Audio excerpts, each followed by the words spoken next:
청취자 여러분 안녕하세요. 저희는 법무부 14기 저스티스 서포터즈 로인의 주세롱 권민서입니다.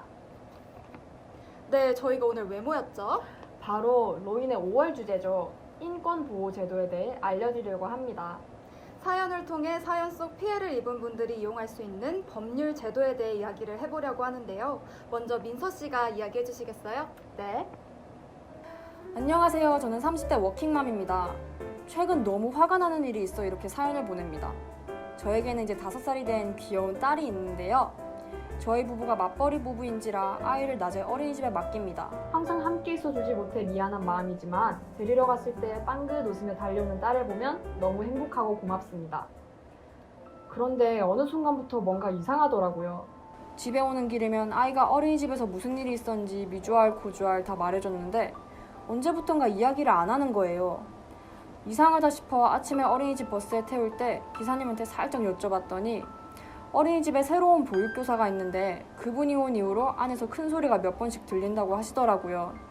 순간 머리를 스쳐가는 안 좋은 생각에 다른 엄마들과 함께 어린이집을 찾아가 CCTV를 보여달라고 했습니다. 전 영상이 재생된 동안 경악을 금치 못했어요. 점심시간에 몇몇 아이가 편식을 했는지 누가 봐도 격양된 몸짓으로 화를 내기 시작하더라고요. 아이들의 이마나 뺨을 툭툭 치는 건 다반사고 한 번씩 있는 힘껏 아이의 등을 때리기까지 하더라고요. 맞은 아이가 그 충격에 입에 있던 음식을 모두 뱉어내자 다시 먹으라며 A입에 강제로 넣기까지. 원장님도 전혀 몰랐는지 놀란 기색이시더라고요. 아무것도 모르고 이런 곳에 아이를 맡기다니 온몸이 덜덜 떨렸습니다. 그때 같이 갔던 엄마들뿐만 아니라 다른 엄마들한테도 연락을 돌려 상황을 알렸어요. 모두 고소하자고 하더라고요. 그래서 고소하기로 했습니다.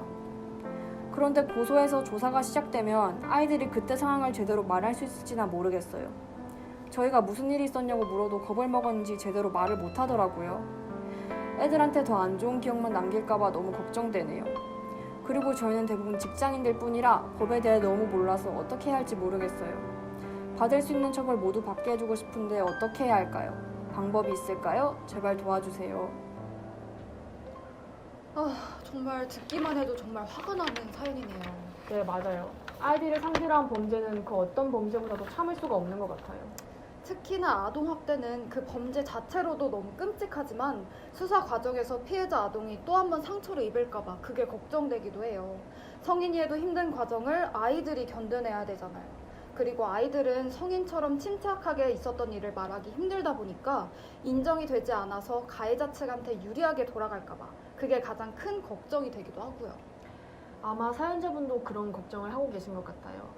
하지만 걱정 마세요. 영화는 영화일 뿐 실제로 법무부에서는 이런 문제를 방지하고 피해자 인권을 보호하고자 진술조력인 제도를 실시하고 있습니다. 진술조력인 제도요? 네, 진술조력인이란 성폭력 범죄 또는 아동학대 범죄 피해를 입은 아동과 장애인이 경찰이나 검찰에서 조사를 받거나 법정에서 증언을 할 때 의사소통을 도와주는 전문가입니다. 수사나 재판 과정이 피해자의 눈높이에 맞게 진행될 수 있도록 도와줌으로써 2차 피해를 방지하고 성폭력 및 아동학대 사건의 진실을 밝혀낼 수 있도록 기여하고 있습니다. 그럼 정확히 어떻게 도와주는 거죠? 피해자 본인 또는 피해자 법정 대리인이 경찰서, 검찰청 등 수사기관이나 법원에 구두 또는 서면 신청을 하면 그에 맞는 진술조력인이 선정되는데요. 먼저 이 진술조력인은 조사 또는 증언 전 피해자와의 면담을 통해 피해자의 심리상태, 의사소통 능력을 파악하고 피해자 상태에 맞게 조사, 증언 방법을 논의해 법원이나 수사기관 측에 전달합니다. 이후 그에 맞게 의사소통을 중개해 피해자를 보호하고 진실을 밝힐 수 있도록 돕고 있습니다. 그렇다면 정말 안심이네요. 그런데 사연자분은 이 걱정만 있으신 게 아닌 것 같아요. 법적인 지식이 부족해 신고 이후의 그 과정에 대해서도 걱정이 많으신 것 같아요. 하지만 이 부분에 대해서도 전혀 걱정하실 필요가 없습니다. 피해자 국선 변호사 제도가 있으니까요. 한번 설명해 주시겠어요? 네. 법무부에서는 성폭력, 아동학대 범죄 피해자를 대상으로 국가에서 선정하는 국선 변호사를 통해서 사건 발생 초기부터 수사, 재판에 이르는 전 과정에 전문적인 법률 지원 서비스를 하고 있는데요. 수사, 재판 과정에 모두 참여해서 피해자 측에는 절차나 공판 기일 등 정보를 이해할 수 있도록 구체적으로 설명을 해주고요. 피해자 상담 후 범죄 사실에 대한 내용을 정리해서 수사기관에 제출하고 수집한 증거를 토대로 법원에 제출하는 등 적극적으로 피해자에게 억울한 일이 생기지 않도록 돕고 있습니다. 뿐만 아니라 피해자의 정보가 노출되는 것을 막고 보복 위험 등에 대비해 피해자 보호를 위한 조치도 취해주신답니다. 이렇게 든든할 수가 없네요. 그러니까 정리해보면 사연자분이 이용할 수 있는 법률 제도로는 첫 번째, 진술 조력인 제도, 두 번째, 피해자 국선 병행 제도가 있습니다.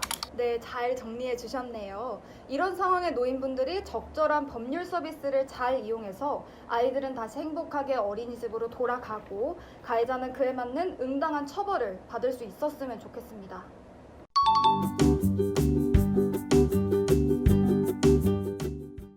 네, 오늘은 진술 조력인 제도와 피해자 국선 변호사 제도, 총 2가지 제도에 대해서 알아봤는데요. 오늘 저희가 소개해드린 인권 보호 제도 외에도 법무부는 우리 국민을 보호하기 위해 다양한 제도를 시행하고 있습니다. 그렇습니다. 인권 보호 제도를 포함해 법에 관련한 콘텐츠들을 확인하고 싶다.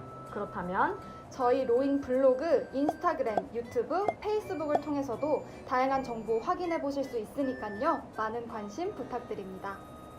그럼 안녕!